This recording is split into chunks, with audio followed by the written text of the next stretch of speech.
Hello friends, कैसे हैं आप सब। दोस्तों, पितृ दिवस पर एक बहुत ही मार्मिक कहानी मैं आपको सुनाने जा रही हूँ।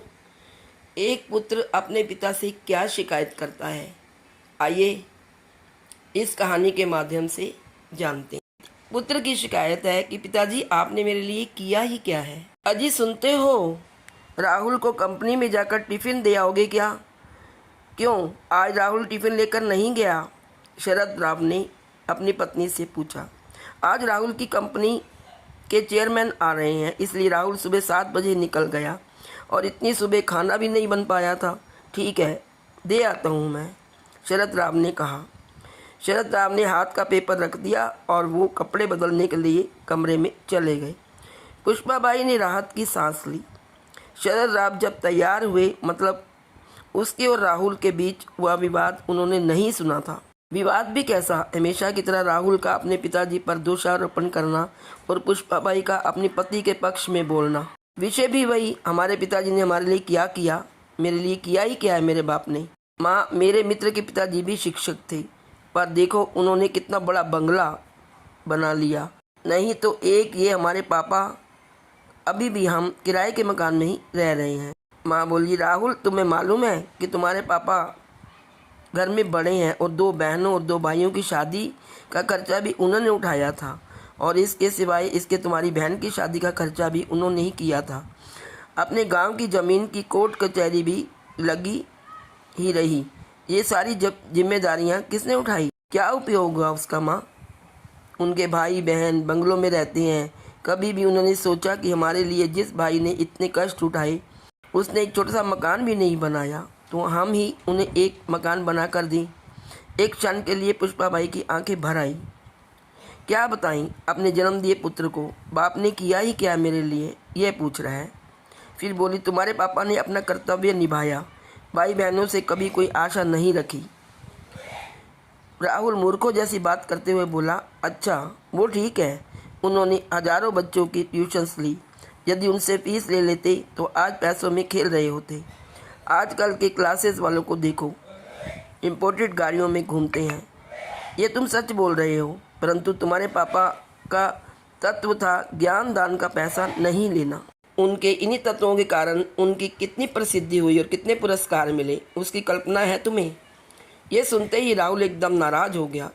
क्या चाटना है उन पुरस्कारों को? उन पुरस्कारों से घर थोड़े ही बनता है। पड़े हुए हैं धूल चाटते हुए, कोई पूछता है उनको?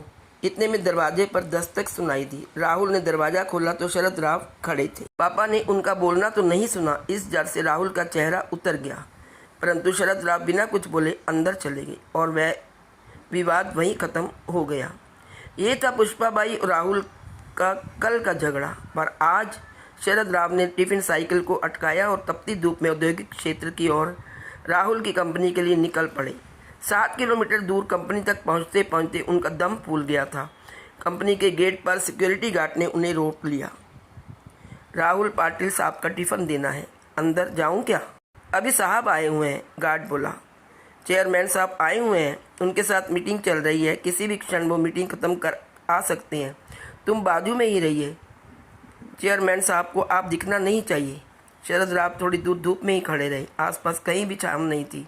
थोड़ी देर बोलते बोलते 1 घंटा निकल गया। पाँव में दर्द उठने लगा था, इसलिए शरद राव वहीं एक तप पत्थर पर बैठ गए। तभी गेट की आवाज़ आई, शायद मीटिंग ख़त्म हो गई होगी। चेयरमैन साहब के पीछे पीछे कई अधिकारी और उसके साथ राहुल भी बाहर आया। उसने अपने पिताजी को वहाँ खड़े देखा तो मन ही मन नाराज़ हो गया। चेयरमैन साहब कार का दरवाज़ा खोलकर बैठने ही वाले थे तो उनकी नज़र शरद राव की ओर उठ गई। कार में ना बैठते हुए वो वैसे ही बाहर खड़े रहे। वो सामने कौन खड़ा है? उन्होंने सिक्योरिटी गार्ड से पूछा। अपने राहुल सर के पिताजी हैं, उनके लिए खाने का टिफ़िन लेकर आए हैं, गार्ड ने कमकपाती आवाज़ में कहा। बुलवाइए उनको। जो नहीं होना था वह हुआ। राहुल के तन से पसीने की धाराएं बहने लगी। क्रोध और डर से उसका दिमाग सुन्न हुआ जान पड़ने लगा। गार्ड की आवाज़ देने पर शरद राव पास आए। चेयरमैन साहब आगे बढ़े और उनके समीप गए। आप पाटिल सर हैं ना? डीएन हाई स्कूल में शिक्षक थे।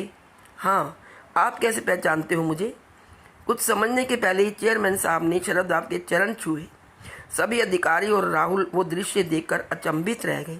सर, मैं आतिश अग्रवाल, आपका विद्यार्थी। आप मुझे घर पढ़ाने आते थे ना? हाँ हाँ, याद आया। बाप रे, बहुत बड़े व्यक्ति बन गए हो आप तो। चेयरमैन हंस दिए, फिर बोले, सर आप यहाँ धूप में क्या कर रहे हैं? आइए अंदर चलते हैं, बहुत बातें करनी है आपसे। सिक्योरिटी, तुमने इन्हें अंदर क्यों नहीं बिठाया? गार्ड ने शर्म से सिर नीचे झुका लिया। वो देखकर शरद रावी बोले, उनकी कोई गलती नहीं है, आपकी मीटिंग चल रही थी, आपको तकलीफ ना हो इसलिए मैं ही बाहर रुक गया। Okay okay. चेयरमैन साहब ने शरद राव का हाथ अपने हाथ में लिया और उनके अपने आलीशान चैम्बर में ले गए। बैठिए सर, अपनी कुर्सी की ओर इंगित करते हुए बोले। नहीं नहीं, वो कुर्सी आपकी है, शरद राव सक पकाते हुए बोले। सर, आपके कारण वो कुर्सी मुझे मिली है, तब पहला हक आपका ही है। चेयरमैन साहब ने ज़बरदस्ती से उन्हें अपनी कुर्सी पर बिठाया। आपको मालूम नहीं होगा पवार सर, जनरल मैनेजर की ओर देखते हुए बोले, पाटिल सर नहीं होते तो आज ये कंपनी नहीं होती और मैं मेरे पिताजी की अनाज की दुकान ही संभालता रहता। राहुल और जीएम दोनों आश्चर्य से उनकी ओर देखते रहे। स्कूल समय में बहुत ही डब्बू विद्यार्थी था। जैसे जैसे मुझे 9वीं कक्षा तक पहुंचाया गया, शहर की सबसे अच्छी क्लासेस में मुझे एडमिशन दिलाया गया, परंतु मेरा ध्यान कभी पढ़ाई में लगता ही नहीं था। उस पर अमीर बाप की औलाद दिन भर स्कूल में मौज मस्ती और मारपीट करता। शाम की क्लासेस से बंक मारकर मूवी देखना, यही मेरा काम था। माँ को वो सहन नहीं होता। उस समय पाटिल सर कड़े अनुशासन और उत्कृष्ट शिक्षक के रूप में प्रसिद्ध थे। माँ ने उनके पास मुझे पढ़ने की विनती की, परंतु सर के छोटे से घर में बैठने के लिए जगह नहीं थी, इसलिए सर ने पढ़ाने में असमर्थता दिखाई। माँ ने उनसे बहुत विनती की और हमारे घर आकर पढ़ाने के लिए मुंह मांगी फीस का बोला। सर ने फीस के लिए तो मना कर दिया, परंतु अनेक प्रकार की विनती करने पर घर आकर पढ़ाने को तैयार हो गए। पहले दिन सर आए, हमेशा की तरह मैं शैतानी करने लगा। सर ने मेरी अच्छी तरह से धुनाई कर दी। उस धुनाई का असर ऐसा हुआ कि मैं चुपचाप बैठकर पढ़ने लगा। पहले हफ्ते में ही मुझे पढ़ने में रुचि जागृत हो गई। तत्पश्चात मुझे पढ़ाई के अतिरिक्त कुछ भी सुझाई नहीं देता था। सर इतना अच्छा पढ़ाते थे। अंग्रेजी, गणित, विज्ञान जैसे विषय जो मुझे कठिन लगते थे वो अब सरल लगने लग रहे थे। सर कभी आते नहीं थे तो मैं व्यग्र हो जाता था। 9वीं कक्षा में मैं दूसरे नंबर पर आया। माँ पिताजी को खूब खुशी हुई। मैं तो जैसे हवा में उड़ने लगा था। 10वीं में मैंने सारी क्लासेस छोड़ दी और सिर्फ पाटिल सर से ही पढ़ने लगा और 10वीं में मेरिट में आकर मैंने सब कुछ चुका दिया था। My goodness! पर सर फिर भी आपने सर को फीस नहीं दी? जनरल मैनेजर ने पूछा। मेरी माँ और पिताजी के साथ मैं सर के घर पेड़े लेकर गया। पिताजी ने सर को 1 लाख रुपए का चेक दिया। सर ने वो भी नहीं लिया। उस समय सर क्या बोले वो मुझे आज भी याद है। सर बोले, मैंने कुछ भी नहीं किया, आपका लड़का ही बुद्धिमान है, सिर्फ मैंने उसे रास्ता बताया और मैं ज्ञान नहीं बेचता, मैं वो दान देता हूँ। बाद में सर के मार्गदर्शन से ही मैं 12वीं में पुनः मेरिट में आया। बाद में बीई करने के बाद अमेरिका जाकर एमएस किया और अपने शहर में ही कंपनी शुरू की। एक पत्थर को तराश कर सर ने हीरा बना दिया और मैं ही नहीं, सर ने तो ऐसे बहुत से असंख्य हीरे बनाए हैं। सर आपको कोटि कोटि प्रणाम। चेयरमैन साहब ने अपनी आंखों में आए अश्रु रुमाल से पोंछे। परंतु यह बात तो अद्भुत ही है कि बाहर शिक्षा का और ज्ञानदान का बाजार भरा पड़ा होकर भी सर ने 1 रुपया भी ना लेते हुए हजारों विद्यार्थियों को पढ़ाया। ना केवल पढ़ाया पर उनमें पढ़ने की रुचि भी जगाई। वाह सर, मान गए आपको और आपके आदर्श को। शरद राव की ओर देखकर जीएम ने कहा। अरे सर, यह व्यक्ति तत्वनिष्ठ है, पैसों और मान सम्मान के भूखे भी नहीं है। विद्यार्थी का भला हो, यही इनका एकमात्र उद्देश्य था। चेयरमैन बोले, मेरे पिताजी भी उन्हीं में से एक समय भूखे रह लेंगे पर अनाज में मिलावट करके बेचेंगे नहीं। ये उनके तत्व थे। जिंदगी भर उनका पालन किया, ईमानदारी से व्यापार किया। उसका फ़ायदा आज मेरे भाइयों को हो रहा है। कुछ देर तक कोई कुछ भी नहीं बोला। फिर चेयरमैन ने शरद राव से पूछा, सर आपने मकान बदल दिया या उसी मकान में रहते हैं? उसी पुराने मकान में रहते हैं सर। शरद राव के बदले राहुल ने ही उत्तर दिया। उस उत्तर में पिताजी के प्रति छिपी नाराजगी तत्पर चेयरमैन साहब की समझ में आ गई। तय रहा फिर, सर आज मैं आपको गुरु दक्षिणा दे रहा हूँ। इसी शहर में मैंने कुछ फ्लैट्स ले रखे हैं, उनमें से एक 3 BHK का फ्लैट मैं आपके नाम कर रहा हूँ। क्या? शरद राव और राहुल दोनों आश्चर्यचकित रूप में बोले। नहीं नहीं, इतनी बड़ी गुरु दक्षिणा नहीं चाहिए मुझे, शरद राव आग्रहपूर्वक बोले। चेयरमैन साहब ने शरद राव के हाथ को अपने हाथ में लिया। सर प्लीज़ ना मत करिए और मुझे माफ़ करें। काम की अधिकता में मैं आपको गुरु दक्षिणा देने में पहले से ही बहुत देर कर चुका हूँ। फिर राहुल की ओर देखते हुए उन्होंने पूछ लिया, राहुल तुम्हारी शादी हो गई क्या? नहीं सर, जम गई है, और जब तक रहने को अच्छा घर नहीं मिल जाता तब तक शादी नहीं हो सकती। ऐसी शर्त मेरे ससुर जी ने रखी होने से अभी तक शादी की डेट फिक्स नहीं की। तो फिर हॉल भी बुक नहीं किया। चेयरमैन ने फ़ोन उठाया और किसी से बात करने लगे। समाधान कारक चेहरे से फ़ोन रखकर धीरे से बोले, अब चिंता की कोई बात नहीं, तुम्हारे मैरिज गार्डन का काम हो गया। सागर लॉन्स तो तुम्हें मालूम ही होगा। सर वह तो बहुत महंगा है।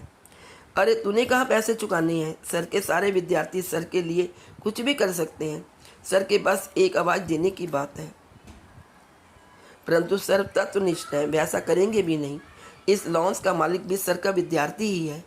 उसे मैंने सिर्फ बताया कि सिर्फ हॉल ही नहीं तो भोजन सहित संपूर्ण शादी का खर्चा भी उठाने की जिम्मेवारी ले ली उसने, वह भी स्वखुशी से। तुम केवल तारीख बताओ और सामान लेकर जाओ। बहुत बहुत धन्यवाद सर। राहुल अत्यंत खुशी से हाथ जोड़कर बोला, धन्यवाद मुझे नहीं, तुम्हारे पिताश्री को दो। राहुल, ये उन्हीं की पुण्याई है, और मुझे एक वचन दो राहुल, सर के अंतिम सांस तक तुम उन्हें अलग नहीं करोगे और उन्हें कोई दुख भी नहीं दोगे। मुझे जब मालूम चला कि तुम उन्हें दुख दे रहे हो तो न केवल इस कंपनी से लात मारकर भगा दूंगा, परंतु पूरे महाराष्ट्र भर के किसी भी स्थान पर नौकरी करने लायक नहीं छोड़ूंगा। ऐसी व्यवस्था कर दूंगा। चेयरमैन साहब कठोर शब्दों में बोले। नहीं सर, मैं वचन देता हूँ, वैसा कुछ भी नहीं होगा, राहुल हाथ जोड़कर बोला। शाम को जब राहुल घर आया तब शरद राव किताब पढ़ रहे थे। पुष्पाबाई पास से सब्जी काट रही थी। राहुल ने बैग रखी और शरद राव के पांव पकड़कर बोला, पापा मुझसे गलती हो गई, मैं आपको आज तक गलत समझता रहा। मुझे पता नहीं था पापा, आप इतने बड़े व्यक्तित्व लिए हुए हो। शरद राव ने उसे उठाकर अपने सीने से लगा लिया। अपना लड़का क्यों रो रहा है, पुष्पाबाई की समझ में नहीं आ रहा था, परंतु कुछ अच्छा घटित हुआ है, इसलिए पिता पुत्र में प्यार उमड़ रहा है। ये देखकर उसके नैनों से भी कुछ बूंदें गाल पर लुढ़क आई और सारा परिवार बहुत खुशी से रहने लगा। अब राहुल की शिकायत भी अपने पिता से हट गई। उसे पता लगा कि उसके पिता ने उसके लिए क्या किया। तो दोस्तों, ये थी बहुत ही मार्मिक कहानी। आशा है आपको अच्छी लगी होगी। यदि मेरी स्टोरी अच्छी लगी तो प्लीज़ इसे लाइक करिए, शेयर करिए और चैनल को सब्सक्राइब करना